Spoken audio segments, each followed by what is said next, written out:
ನಮಸ್ಕಾರ. ಪ್ರಜಾರಾಜ್ಯ ಕನ್ನಡ ನ್ಯೂಸ್ಗೆ ಸ್ವಾಗತ. ನಾನು ರಾಮಗೌಡ ಪಾಟೀಲ್. ಹುಕ್ಕೇರಿ ತಾಲೂಕಾ ಕೆಲ ಅಧಿಕಾರಿಗಳ ನಡೆ ಖಂಡನೀಯ. ಅಂತಹ ಅಧಿಕಾರಿಗಳಿಗೆ ಕಾರಣ ಕೇಳಿ ನೋಟಿಸ್ ಜಾರಿ ಮಾಡಿ ಅವರ ವಿರುದ್ಧ ಕಠಿಣ ಕ್ರಮ ಕೈಗೊಳ್ಳಲಾಗುವುದೆಂದು ಆಶ್ವಾಸನೆ ನೀಡಿದ ತಹಶೀಲ್ದಾರ್ ಬಲರಾಮ್ ಕಟ್ಟಿಮನಿ. ಹುಕ್ಕೇರಿ ಬಸವ ಜಯಂತಿ ಆಚರಣೆ ಪೂರ್ವಭಾವಿ ಸಭೆ ಬೆಳವಣಿಗೆಯಷ್ಟೇ ಅಧಿಕಾರಿಗಳು. ಅಧಿಕಾರಿಗಳ ವಿರುದ್ಧ ಆಕ್ರೋಶ, ಅವರ ಮೇಲೆ ಶಿಸ್ತು ಕ್ರಮಕ್ಕೆ ಒತ್ತಾಯಿಸಿದ ಲಿಂಗಾಯತ ಮುಖಂಡರು. ಅಂತ ಅಧಿಕಾರಿಗಳ ನಡೆ ಖಂಡನೀಯ. ನೋಟಿಸ್ ಜಾರಿ ಮಾಡಿ ಕ್ರಮ ಕೈಗೊಳ್ಳಲಾಗುವುದೆಂದು ತಹಶೀಲ್ದಾರ್ ಬಲರಾಮ್ ಕಟ್ಟಿಮನಿ ಆಶ್ವಾಸನೆ. ನಾವು ಶಿಸ್ತು ಕ್ರಮ ತಗೊಳ್ಳೋಕೆ ಜಿಲ್ಲಾಧಿಕಾರಿಗಳಿಗೆ ನಾವು ಪ್ರಸ್ತಾವನೆ ಕಳಿಸ್ತೀವಿ. ಇದೇ ರೀತಿ ಎಲ್ಲ ರೇಂಜ್ಗಳಲ್ಲಿ ಅವ್ರಿಗೆ ಹೇಳಲಾಗಿಯೂ ಸಹ ಈ ರೀತಿ ವರ್ತನೆ ಮಾಡ್ತಾ ಇದ್ದಾರೆ. ಅವ್ರಿಗೆ ನಾವು ಜಿಲ್ಲಾಧಿಕಾರಿಗೆ ಸರ್ ಪ್ರತಿ ಸಲನೂ ಈಗ ಆಗ್ತಾ ಇದೆಯಲ್ಲ ಸರ್? ಅಲ್ಲ, ಅದೇ ಅವರಿಗೆ ವಾರ್ನ್ ಮಾಡಿದ್ರು ಸಹ ವಾರ್ನ್ ಮಾಡಿದ್ವಿ. ಮೊನ್ನೆ ಗೊತ್ತಿರುತ್ತೆ ನಿಮಗೆ ತಾಲೂಕು ಪಂಚಾಯತಿಗೆ. ಮತ್ತೆ ಅದೇ ಸೇಮ್ ಅವರು ನೋಟಿಸ್ಗೆ ಕೊಡ್ತೀವಿ. ನೋಟಿಸ್ ಕೊಟ್ಟು ಡಿಸಿಷನ್. ಇವತ್ತು ತಹಸೀಲ್ದಾರ್ ನೇತೃತ್ವದಲ್ಲಿ ನಡೆದಂಥ ಬಸವ ಜಯಂತಿಯ ಪೂರ್ವಭಾವಿ ಸಭೆಗೆ ತಾಲೂಕಾ ಮಟ್ಟದ ಅಧಿಕಾರಿಗಳು, ತಹಸೀಲ್ದಾರ್ ಮತ್ತು ಇನ್ನಿಬ್ಬರ ಅಧಿಕಾರಿಗಳನ್ನು ಬಿಟ್ಟರೆ ಬೇರೆ ಅಧಿಕಾರಿಗಳು ಯಾರೂ ಬಂದಿಲ್ಲ. ಆ ಎಲ್ಲ ಅಧಿಕಾರಿಗಳಿಗೆ ನಾವು ಖಡಕ್ಕಾಗಿ ಎಚ್ಚರಿಕೆ ಕೊಡ್ತೇವೆ. ಮಾನ್ಯ DC ಸಾಹೇಬರು ಅವ್ರ ಮೇಲೆ ನೀವು ಖಡಕ್ಕಾಗಿ ಆ್ಯಕ್ಷನ್ ತಗೋಬೇಕು. ಯಾಕಪ್ಪ ಅಂದ್ರೆ ಒಂದು ಜಯಂತಿ ಅಂದರೆ ಏನು ತಿಳ್ಕೊಂಡಾರ ಅವರ, ಏನು ಅದಕ್ಕೇನು ವ್ಯಾಲ್ಯೂ ಇಲ್ಲ, ಏನಿಲ್ಲ. ಒಬ್ಬ ಬಸವ ಜಯಂತಿಗೆ ಇವರು ಒಂದು ವ್ಯಾಲ್ಯೂ ಕೊಡಂಗಿಲ್ಲ, ಪೂರ್ವಭಾವಿ ಸಭೆಗೆ ಬರಂಗಿಲ್ಲ ಅಂದ್ರೆ, ಒಂದು ವ್ಯಾಲ್ಯೂ ಕೊಡಂಗಿಲ್ಲ ಅಂದ್ರೆ ಇವ್ರು ಯಾವ ಮಟ್ಟದ ಅಧಿಕಾರಿಗಳು, ಯಾರ ಅಧಿಕಾರಿಗಳು ಇವರು? ಈ ಅಧಿಕಾರಿಗಳಿಗೆ ಒಂದು ಧಿಕ್ಕಾರ. ಇವರೇನಾದರೂ ಇದೇ ರೀತಿ ನಾಳೆ ಕಾರ್ಯಕ್ರಮಕ್ಕೆ ಬರದೇ ಹೋದ್ರೆ ನಾವು ಇವ್ರ ವಿರುದ್ಧ ಉಗ್ರವಾದ ಹೋರಾಟ ಮಾಡ್ತೀವಿ ಅಂತ ಹೇಳಕ್ಕೆ ಇಷ್ಟಪಡ್ತೀನಿ. ಹುಕ್ಕೇರಿ ತಾಲೂಕಾ ಆಡಳಿತ, ಲಿಂಗಾಯತ ಸಮಾಜ ಮುಖಂಡರು, ಸಂಘಟನೆಗಳ ಪ್ರತಿನಿಧಿಗಳು ಭಾಗವಹಿಸಿ ಜಗಜ್ಯೋತಿ ಬಸವೇಶ್ವರರ ಕಾರ್ಯಕ್ರಮದ ರೂಪರೇಷೆಗಳ ಬಗ್ಗೆ ಚರ್ಚಿಸುವ ವಾಡಿಕೆ ಪ್ರತಿ ವರ್ಷ ಈ ಪೂರ್ವಭಾವಿ ಸಭೆಯಲ್ಲಿ ನಡೆಯುತ್ತದೆ. ಆದರೆ ಇಂದು ಬಸವ ಜಯಂತಿ ಆಚರಣೆ ಪೂರ್ವಭಾವಿ ಸಭೆಗೆ ತಾಲೂಕಾ ಕೆಲ ಅಧಿಕಾರಿಗಳ ಗೈರು, ಬಸವ ಸಂಘಟನೆಯ ವಿವಿಧ ಮುಖಂಡರು ಗೈರ ಅಧಿಕಾರಿಗಳ ವಿರುದ್ಧ ಆಕ್ರೋಶ. ಇದೇ ವೇಳೆ ತಹಶೀಲ್ದಾರ್ ಬಲರಾಮ್ ಕಟ್ಟಿಮನಿ ಹಾಗೂ ಮುಖಂಡರು ಮಾತನಾಡಿ, ದಿನಾಂಕ 19ರಂದು ಬಸವ ಜಯಂತಿ ನಿಮಿತ್ತ ತಾಲೂಕು ಆಡಳಿತ ಹಾಗೂ ಲಿಂಗಾಯತ ಎಲ್ಲ ಒಳ ಪಂಗಡಗಳ ಸಂಘಟಕರಿಂದ ಎತ್ತುಗಳ ಬೃಹತ್ ಬಸವೇಶ್ವರ ಭಾವಚಿತ್ರ ಮೆರವಣಿಗೆ ಮಾಡುವ ನಿರ್ಣಯ ಕೈಗೊಳ್ಳಲಾಗಿತ್ತು. ದಿನಾಂಕ 20 ಸೋಮವಾರದಂದು ಆಯಾ ತಾಲೂಕಿನ ಕಚೇರಿಗಳಲ್ಲಿ ಜಗಜ್ಯೋತಿ ಬಸವೇಶ್ವರ ಭಾವಚಿತ್ರ ಪೂಜೆ ಹಾಗೂ ಬಸವಣ್ಣವರ ತತ್ವ ಆದರ್ಶಗಳ ಅರಿವು ಮೂಡಿಸುವ ದಿಶೆಯಲ್ಲಿ ವಿಜೃಂಭಣೆಯ ಜೊತೆಗೆ ಅರ್ಥಪೂರ್ಣವಾಗಿ ಆಚರಿಸಬೇಕೆಂದು ತಿಳಿಸಿದರು. ತಾಲೂಕು ಆಡಳಿತ ಅಧಿಕಾರಿಗಳು, ಬಸವ ಪರ ಸಂಘಟನೆಗಳ ಪದಾಧಿಕಾರಿಗಳು, ಬಸವ ಅನುಯಾಯಿಗಳು, ಜನಪ್ರತಿನಿಧಿಗಳು ಮತ್ತು ಸಾರ್ವಜನಿಕರು ಪಾಲ್ಗೊಂಡು ಜಯಂತಿ ಆಚರಣೆಗೆ ಭರ್ಜರಿ ಸಿದ್ಧತೆ. ಈ ಸಂದರ್ಭದಲ್ಲಿ ತಹಶೀಲ್ದಾರ್ ಬಲರಾಮ್ ಕಟ್ಟಿಮನಿ, ಕೃಷಿ ಸಹಾಯಕ ನಿರ್ದೇಶಕ RB Naikar, CDPO Holeppa H, ಸಮಾಜ ಕಲ್ಯಾಣ ಅಧಿಕಾರಿ ಪಾವಟೆ ಮಾತ್ರ ಈ ಒಂದು ಪೂರ್ವಭಾವಿ ಸಭೆಯಲ್ಲಿ ಪಾಲ್ಗೊಂಡಿದ್ದರು.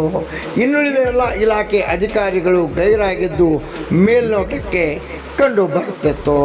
ರಾಮಗೌಡ ಪಾಟೀಲ್, ಪ್ರಜಾರಾಜ್ಯ ಕನ್ನಡ ನ್ಯೂಸ್, ಹುಕ್ಕೇರಿ. ಜಯಂತಿ ಅಂಗವಾಗಿ ಪೂರ್ವ ಸಭೆ ಕರೆದಿದ್ದೀವಿ. ಎಲ್ಲ ಮುಖಂಡರು ಬಂದು ತಮ್ಮ ಅಭಿಪ್ರಾಯನ ವ್ಯಕ್ತಪಡಿಸಿದರು. ಸೋಮವಾರ ಇರೋದ್ರಿಂದ ಅವತ್ತು ಪ್ಯಾಟ್ ಐತಿ, ಅದು ಜನರಿಗೆ ತೊಂದರೆ ಆಗಬಾರ್ದು ಉದ್ದೇಶ.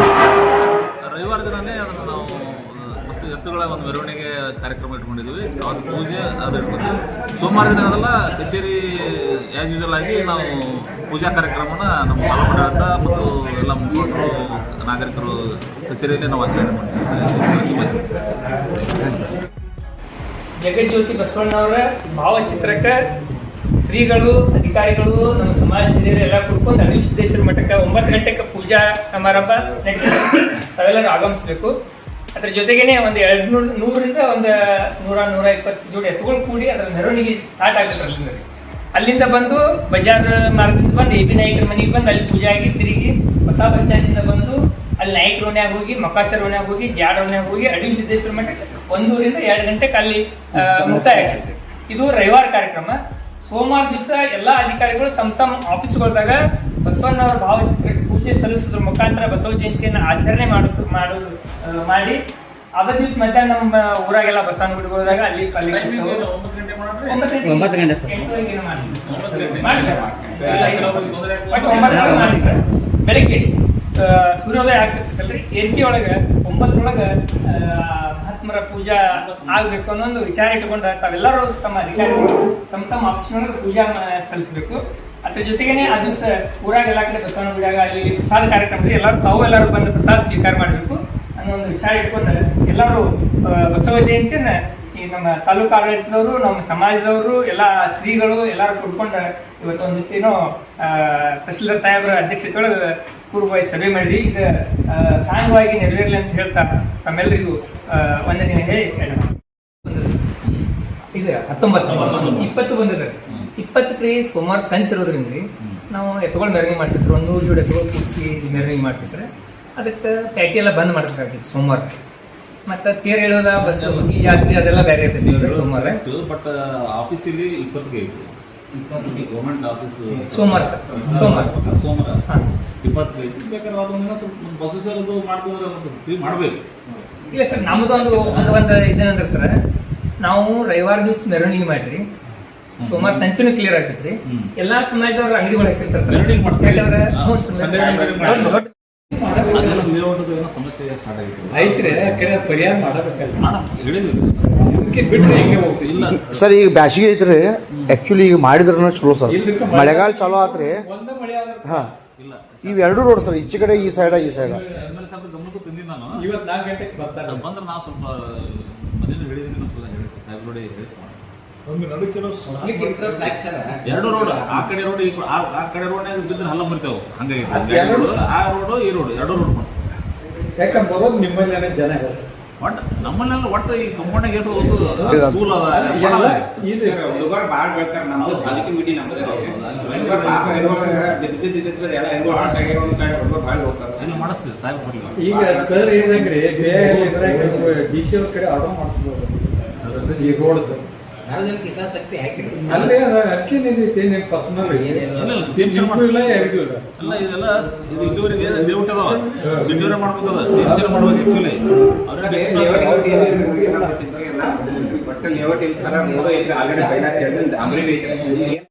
ಹೆಚ್ಚಿನ ಸಂಖ್ಯೆಯಲ್ಲಿ ಬಂದಿಲ್ಲ. ಅವರಿಗೆ ನಾವು ಶಿಸ್ತು ಕ್ರಮ ತಗೊಳ್ಳೋಕೆ ಜಿಲ್ಲಾಧಿಕಾರಿಗಳಿಗೆ ನಾವು ಪ್ರಸ್ತಾವನೆ ಕಳಿಸ್ತೀವಿ.